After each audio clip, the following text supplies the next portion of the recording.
story's a way for the game to take on a greater meaning. You play a single-player game, and there's part of that experience that you cannot get anywhere else. Got you.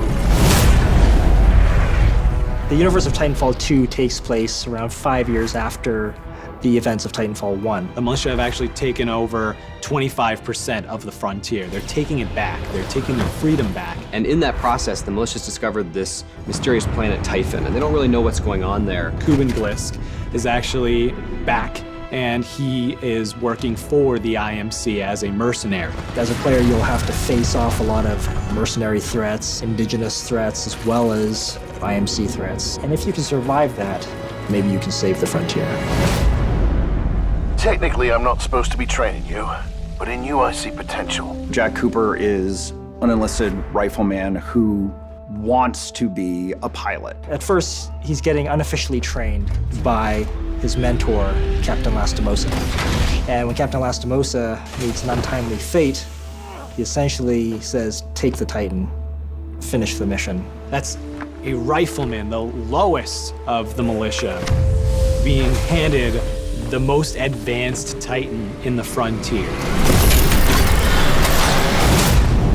At first, BT was written in a way that felt very bossy. He wasn't always as much of a personality as he is now. He sees things very literally, you know, almost like a very grown-up toddler. That's insane.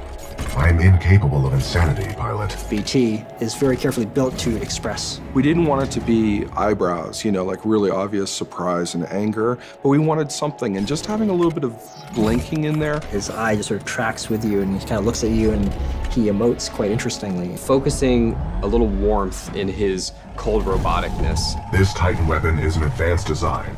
I think somebody's in love. The bond between Jack and BT was one of those aha moments in development. That relationship brought to light this sense of interdependence between the two that previously wasn't there. Definitely the big tool we lean on to strengthen this bond is our conversation system. This was an interesting way to let the player speak to BT and respond to the situation, or not, if they choose. I would accompany you, but unfortunately my chassis will not fit through the door. Oh, lucky you. I detect sarcasm. You get to engage with him and learn a little bit more about how you feel about him and how about he feels about you. And that evolves over the course of the game as the player proves himself to BT. It's you against the world with BT at your side. It's good to see you, buddy. It is good to see you too, pilot.